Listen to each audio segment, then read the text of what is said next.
أعوذ بالله السميع العليم من الشيطان الرجيم. بسم الله الرحمن الرحيم. الحمد لله رب العالمين، نحمده تعالى ونستعينه ونستهديه ونعوذ به من شرور أنفسنا ومن سيئات أعمالنا.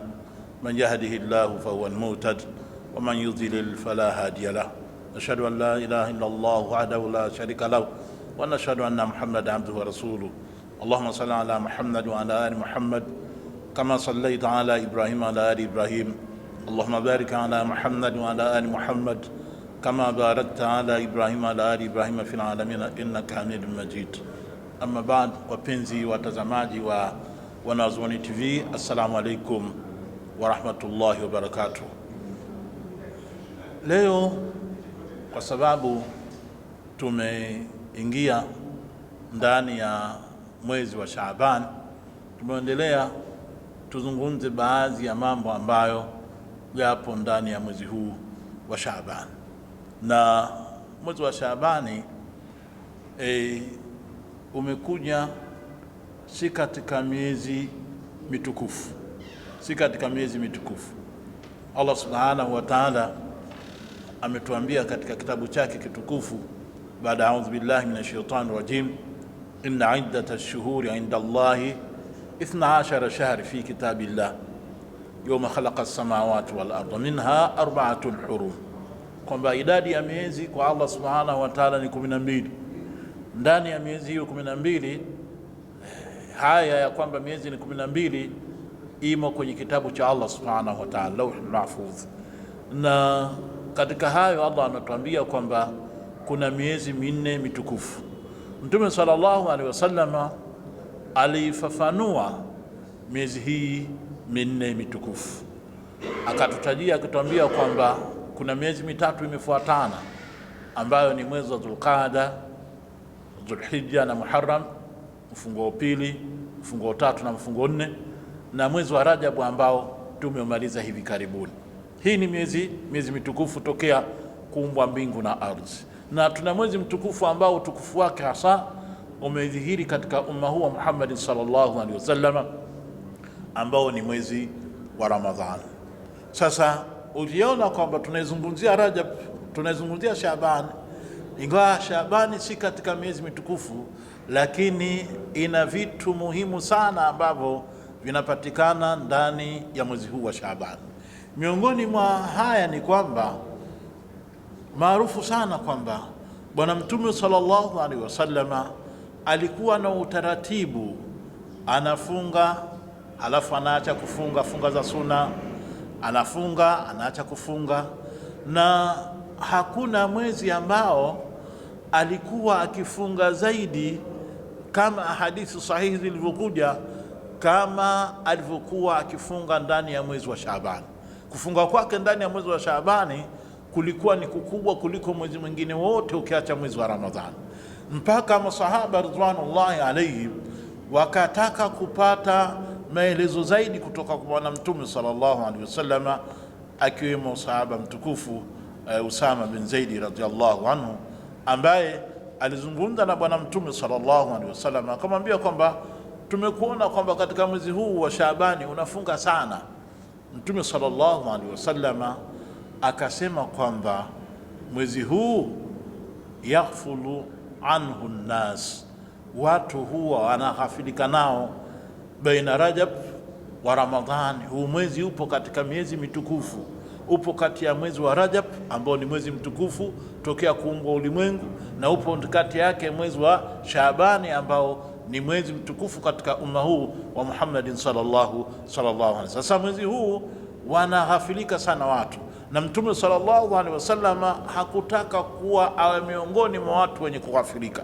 Kwa hiyo akawa anautumia sana Bwana Mtume sallallahu alaihi wasallam kwa kufunga katika mwezi huu. Lakini mwezi huu wa Shaabani ni mwezi ambao Bwana Mtume sallallahu alaihi wasallam alituambia kwamba turfa al-a'mali ila rabbil alamin, matendo ya waja huwa yananyanyuliwa kwa Allah subhanahu wa ta'ala.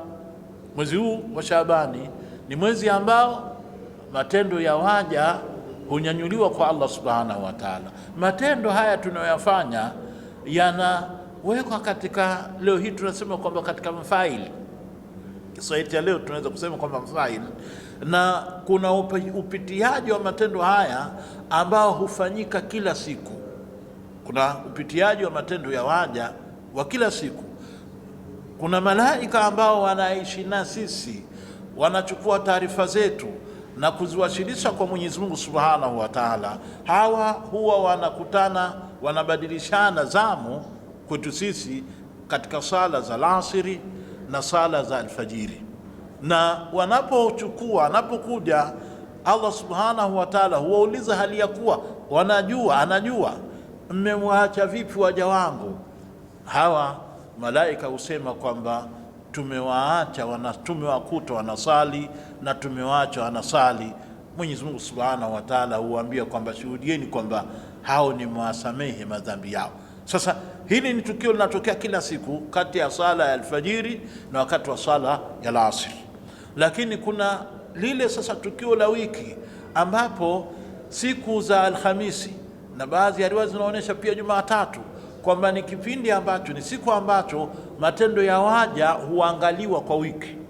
Matendo yetu tuliyofanya kwa wiki yanaangaliwa katika masiku haya, na Allah Subhanahu wa Ta'ala huwasamehe watu anapoangalia, akikuta kwamba Mtume sallallahu alaihi wasallam alitaja kwamba Allah huwasamehe waja isipokuwa mtu ambaye kwamba anamshirikisha Mwenyezi Mungu Subhanahu wa Ta'ala, au man kana bainahu wa baina akhihi shana, au yule ambaye atakuwa kati yake yeye na ndugu yake wana gogoro, wana ugomvi, wana chuki. Huyu ambaye ana chuki na wenzake, basi huyu huwa hasamehewi, na Allah Subhanahu wa Ta'ala huagiza akisema kwamba waacheni hawa hata yasaliha, mpaka watakapopatana. Kwa hiyo watu, iwapo kwamba wewe ndani ya wiki una ugomvi na mgogoro na ndugu yako, una chuki, unafunda na ndugu yako, hupati msamaha wa Allah kwa sababu ya gogoro lako na chuki zako. Sasa ndani ya mwaka vile vile kuna mwezi huu wa Shaabani, ni kipindi ambacho Allah Subhanahu wa Ta'ala hunyanyuliwa matendo yetu kwa mwaka mzima, na Mtume sallallahu alaihi wasallama akasema kwamba yanaponyanyuliwa matendo haya kwa Allah Subhanahu wa Ta'ala, basi Allah Subhanahu wa Ta'ala huwasamehe waja wake isipokuwa almushrik walmushahin, mtu ambaye anayemshirikisha Allah Subhanahu wa Ta'ala na yule ambaye ana bughdha, ana chuki na ndugu zake. Sasa watu hawa na wenye magogoro hawa wanashindwa kupata msamaha. Kwa hiyo ndani ya mwezi wa Shaabani ni kipindi ambacho Allah Subhanahu wa Ta'ala hutoa msamaha kwa waja wake. Na mwezi wa Shaabani pamoja na haya, lakini tukirudi katika historia tunakuta kwamba kuna baadhi ya matukio muhimu sana katika Uislamu yametokea ndani ya mwezi wa Shaabani. Miongoni mwa matukio haya ya mwezi wa Shaabani ni tukio la kubadilishwa qibla. Tunaelewa kwamba Bwana Mtume sallallahu alaihi wasallama alipokuwa yupo Maka, alikuwa anaposali akielekea Al-Kaaba, na wakati huo akaelekea Baitul Maqdis ambacho kilikuwa ni qibla cha manabii waliokuwa kabla yake. Lakini alipofika Madina, hilo likawa sasa linashindikana, ikamlazimu Bwana Mtume sallallahu alaihi wasallam elekee Baitul Maqdis, ingawa Mtume sallallahu alaihi wasallam akipendelea zaidi kwamba elekee Baitullahil Haram. Na katika mwaka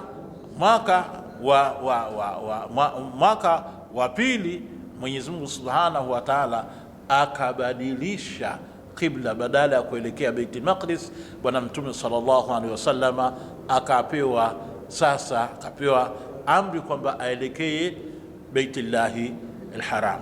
Qad nara taqalluba wajhika fi as-samaa falanuwalliyannaka qiblatan tardaha, tunakuelekeza katika kibla ambacho kwamba ulikuwa unakipendelea. Na hapa katika tukio hili masahaba ridwanullahi alaihim, baadhi ya masahaba kule masjidi maarufu Masjidi Quba, walikwenda wakapewa taarifa wakiwa ndani ya sala kwamba kibla kimebadilika, na masahaba ridwanullahi alaihim wakageuka kutoka kibla alichokuwa ameelekea Baitul Maqdis, na wakageukia sasa wakati huo ndani ya sala hiyo wakaelekea Baitullahil Haram. Na hawa masahaba ridwanullahi alaihim watuonesha namna gani ndani ya mwezi huu wa Shaabani walivyokuwa na hima ya kutii maelekezo kutoka kwa Mwenyezi Mungu Subhanahu wa Ta'ala na maelekezo kutoka kwa Bwana Mtume sallallahu alayhi wasallam. Lakini ndani ya mwezi huu wa Shaabani